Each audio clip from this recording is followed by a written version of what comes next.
Yes po, Your Honor. Pero sa sobrang dami na po kasi nadadamay na inosenteng pong tao, kaya natatakot na rin po ako mag-mention. Sorry po talaga. We will cite you in contempt. We will cite you in contempt, though there is a contempt order from the Senate. You are now detained in Camp Crame. Well, in fact, I will ask the PNP and the court. Yun.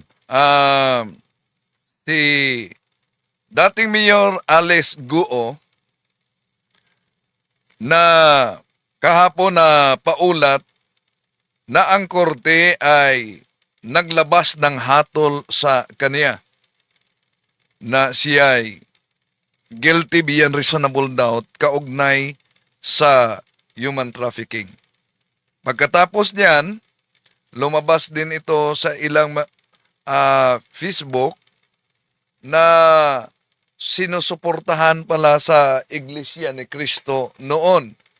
Etong si Alice Guo sa kanyang pagka-mayor dahil may kumakalat na nagpapasalamat siya.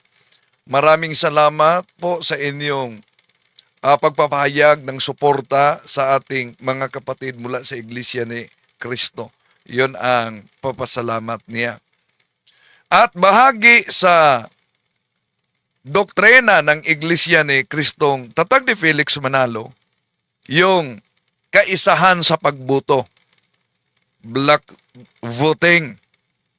Ang tanong dito, ang desisyon ba ng kanilang tagapangasiwang pangkalahatan ay may gamay sa banal na espiritu?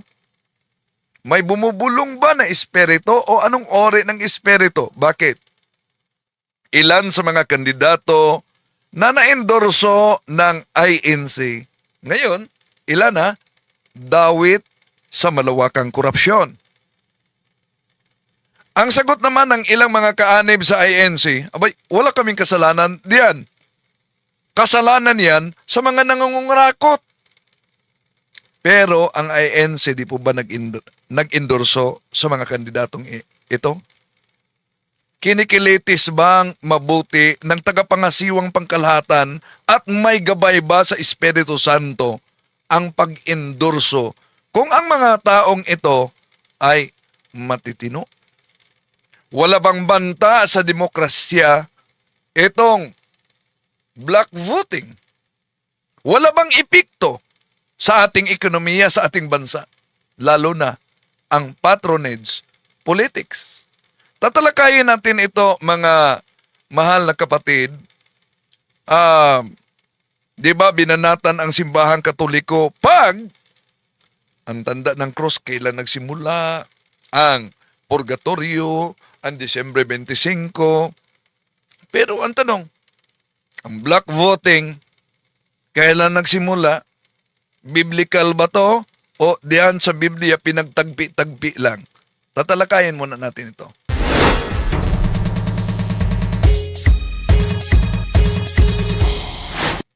Kumusta? Welcome. Ito yung lingkod, Brad Wendell Talibong, muling makasama ninyo sa pagkakataong ito. At sa mga suking taga-subaybay, huwag kalimutang pindutin ang like sa ating live. At huwag din kalimutang mag-subscribe kung bago ka lang at pindutin ang bell button para updated kayo, mag-comment at i-share ninyo. Kumusta sa lahat natin mga suking taga-subaybay? Welcome po. Huwag kalimutang mag-subscribe sa Factbusters PH, nasa link dito, at pananampalataya ng ating katwiran, mga kapatid. Sa lahat na mga suking taga-subaybay, anong masasabi niyo sa black voting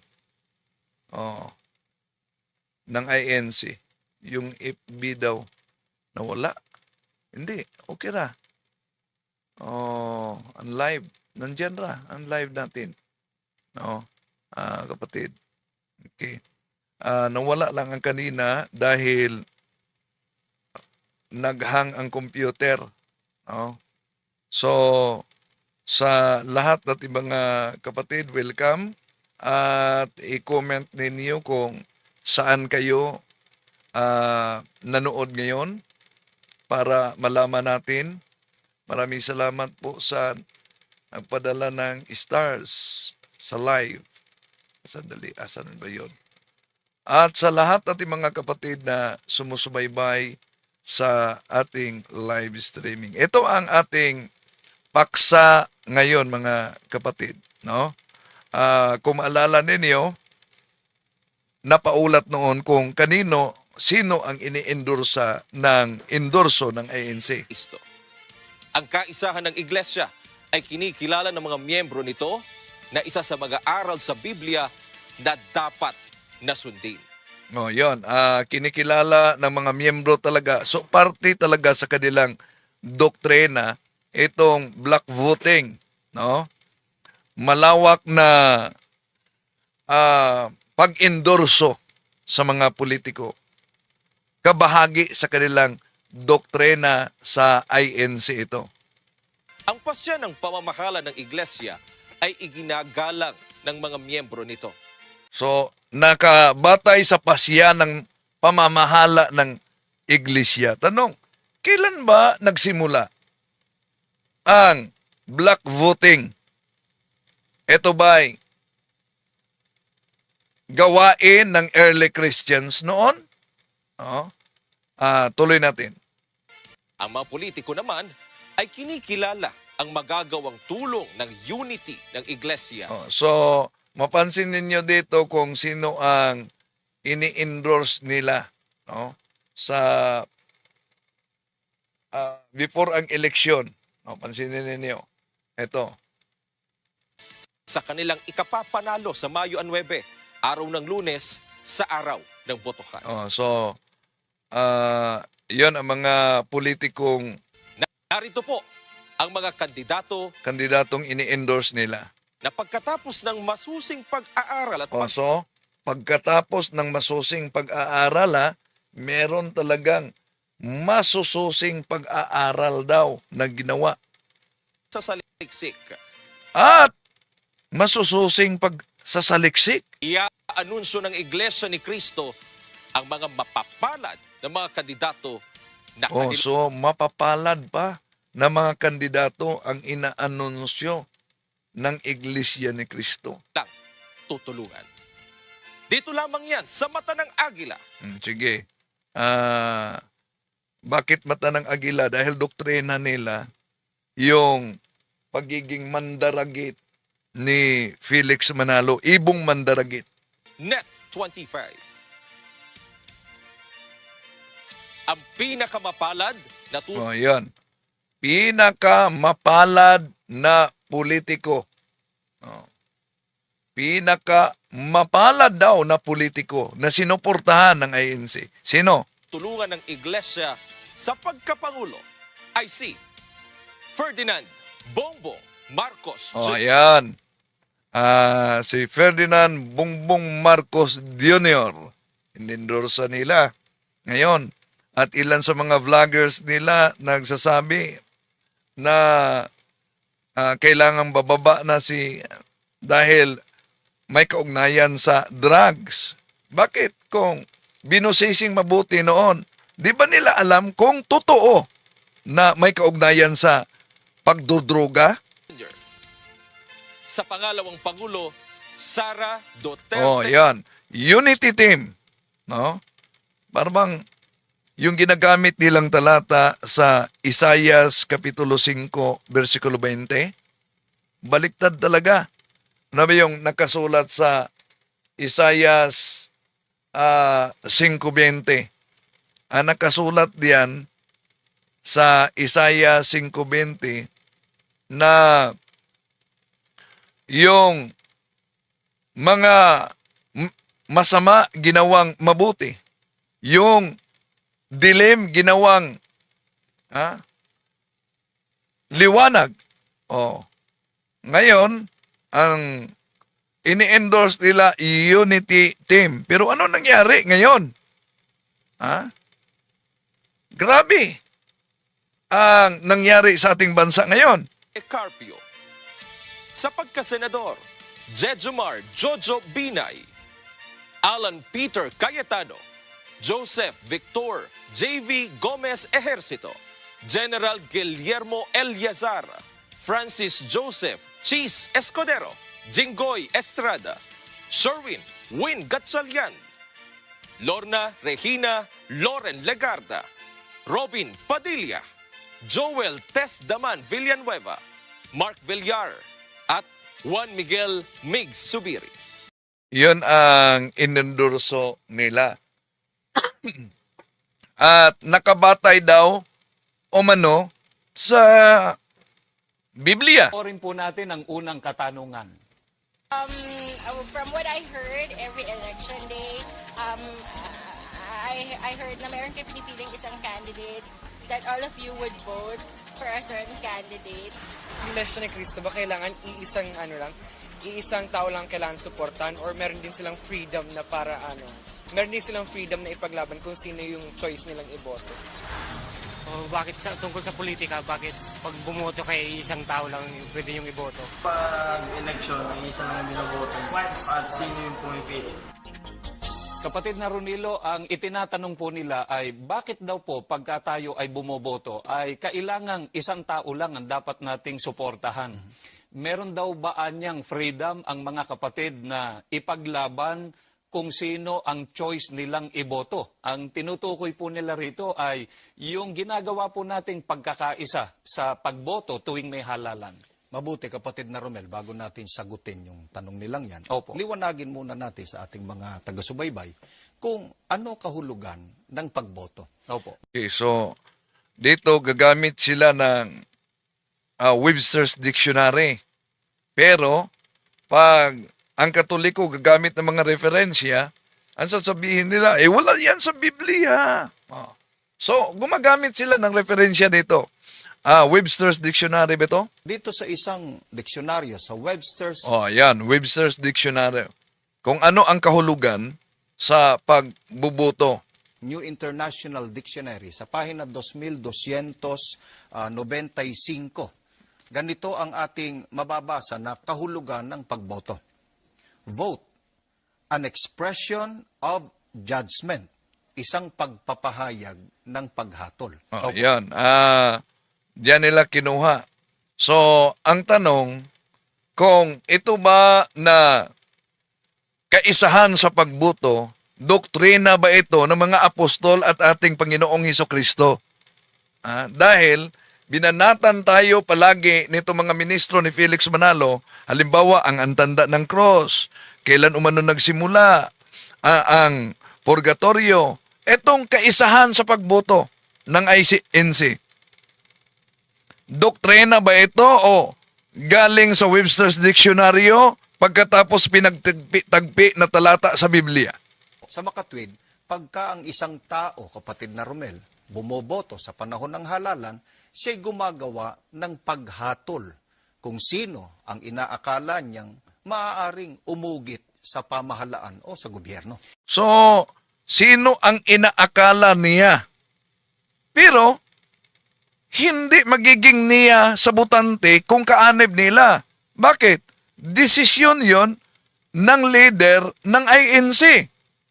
May aral po ba ang mga apostol pagka ginagawa po natin yung Tingnan natin kung meron bang aral ang mga apostol ng ating Panginoon kaugnay sa tinatawag na pagkakaisa sa pagboto. paghatol o pagboto? Yan, meron daw. Tingnan natin na meron daw umanong aral ang mga apostol kaugnay sa pagkakaisa sa pagboto. Tingnan natin, anong talata? At yan ay itinuturo ni Apostol Pablo, gaya ng mababasa natin dito sa unang Korinto, sa 1 talatang 10. So, unang Korinto daw, 1:10. Diyan mabasa ang kaisahan sa pagboto. Yun ang sabi ng mga ministro ni Felix Manalo. Unang Korinto 1:10. Tingnan natin kung talagang mabasa ba sa unang Korinto 1:10 ang kaisahan sa pagboto. Pakinggan muna natin. Ngayon ipinamamanhi ko sa inyo, mga kapatid, sa pamamagitan ng pangalan ng ating Panginoong Hesukristo, na kayong lahat ay mangagsalita ng isa lamang bagay at huwag mangagkaroon sa inyo ng mga pagkakabahabahagi, kundi kayo'y mga lubos sa isa lamang pag-iisip at isa lamang paghatol. Maliwanag. Yun. Isang paghatol, isang pag-iisip. So maliwanag na yun daw umano ang kaisahan sa pagboto. Out of context sila. Kaugnay dito. Dahil ang pagkahati-hati at pagkabahagi-bahagi, may kinakampihan sila noon na mga kaanib at mga leader sa iglesia. Pero walang kaugnayan yan sa pagboto. Tingnan natin ang naturang talata, mga kapatid, no? Simulan natin sa dahil pinagtangpi-tangpi lang nila ito. Diyan sa unang Korinto kapitulo 1 bersikulo 1 hanggang 10 ang kanilang ginagamit, no? Ito ang mabasa natin. Mula kay Pablo na tinatawag ayon sa kaulooban ng Diyos upang maging apostol de Cristo, mula kay Sostenes na ating kapatid, para sa iglesia ng Diyos na nasa Korinto, sa mga tinatawag upang magiging kabilang sa sambayanan ng Diyos sa pamamagitan ng pakikipag-isa kay Kristo Jesus. So, ang tinatalakay dito ay may kaugnayan sa pagiging isa sa ating Panginoon Jesucristo. Ito ba'y sa tinatawag na block voting? Ituloy natin. Gayon din sa lahat ng mga tao na nasa lahat ng dako na tumatawag sa pangalan ni Jesucristo na Panginoon nating lahat. Sumasa inyo nawa ang pagpapala at kapayapaan mula sa Diyos na ating Ama at mula sa Panginoong Jesucristo. Lagi akong nagpapasalamat sa Diyos dahil sa mga pagpapalang ibinigay niya sa inyo sa pamamagitan ni Jesucristo. Dahil inyong makikipag-isa kay Kristo, dahil sa inyong pakikipag-isa kay Kristo, kayo ay magiging masagana sa lahat ng bagay. Maging sa pananalita at sa kaalaman. Maging sa pananalita at sa kaalaman. Ang katotohanan tungkol kay Kristo ay pinagtibay sa inyo, kaya't hindi kayo magkukulang sa anumang pagpapala habang hinihintay ninyo ang pagbabalik ng ating Panginoong Hesukristo. Kayo'y gagawin niyang matatag hanggang wakas upang matagpuan kayong walang kapintasan sa araw ng Panginoong Hesukristo. Dapat ang Diyos na tumawag sa inyo upang makipag-isa sa Kanyang anak na si Hesukristo na ating Panginoon. Ano po ba ang binanggit na pagkakaisa dito? Hindi ito may kaugnayan sa politika. Ang pakikipag-isa na hindi kahiwalay of course, sa tunay na iglesia. Dahil, alam naman natin, unang Korinto kapitulo, unang Juan 2:18-19, may mga humihiwalay, yon ang tinatawag na Antikristo.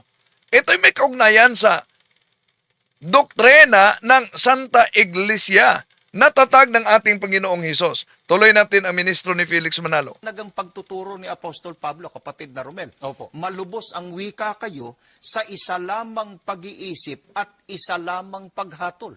At kung babasahin nga natin, kapatid na Romel, yung sali ni Edgar Goodspeed, Opo. binabanggit doon na to be perfectly united in mind and judgment.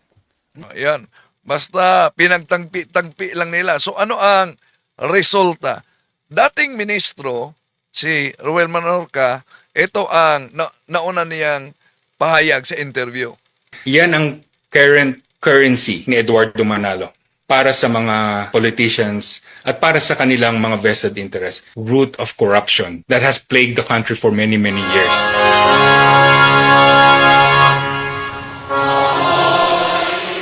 Because of the block voting of the church, it opened the door for unscrupulous people to exploit the unity of the unsuspecting church members.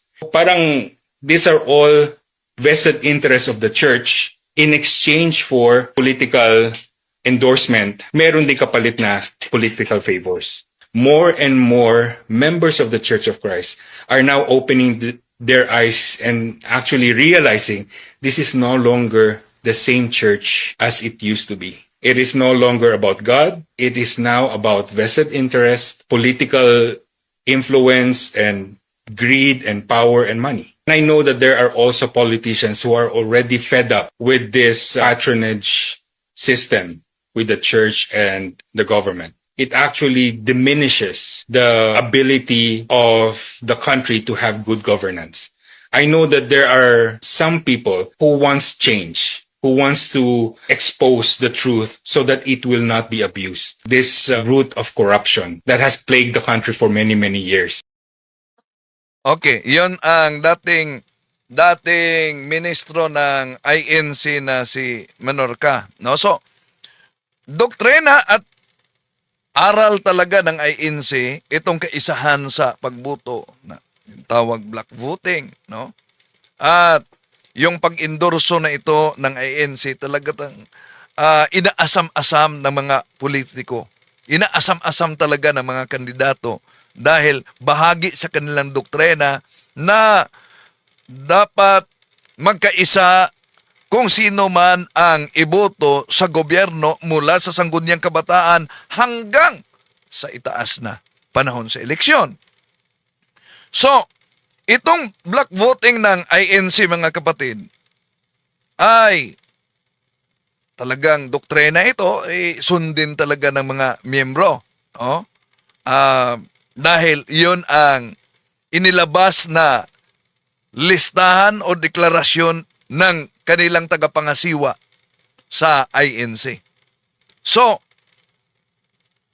nagbigay ito sa kanilang sekta ng political power, lalo na sa mga kandidato na sinusuportahan nila. No? Naalala nyo si Marcolita, di ba? Sabi niya, yung nagbigay sa kanya sa nakaraan na eleksyon na hindi niya pinangalanan dahil may utang na loob siya. At alam ng mga kandidato na talagang makakatulong sa kanila itong endorsement ng INC. At malaking bagay ito na pwedeng lalamang sila sa isasagawang halalan. Kaya, mapansin ninyo, madalas talagang sumusuyo yung mga politiko sa tagapangasiwa nila para makakuha ng endorsement. Di ba? Oh, so, napansin nyo yung ulat. Iba't ibang mga politiko yon ang sumusuyo mismo nakipagkita para makuha ang endorsement. Ano ang kapalit niyan? Ano ang benepisyo sa politika sa pag-endorse ng INC? Oh, 'di ba? Pwedeng ang na-endorse ay may utang na loob na. At kung may utang na loob, kung sakaling may kaanib sa INC na dapat ipasok sa naturang naturang posisyon. Yung bang may utang na loob, makapagtatanggi. So, dito, sa kanilang endorsement, nagiging kasangkapan ito sa impluensya ng kanilang relihiyon, mga kapatid. Pero, alam nyo ba, ayon sa mga eksperto, pwede daw umano ito na makapanghina sa ekonomiya ng ating bansa. At hindi lang sa ekonomiya, kundi pati na sa demokrasya ng ating bansa. Alam naman natin na maraming kontrobersya ang INC, di po ba?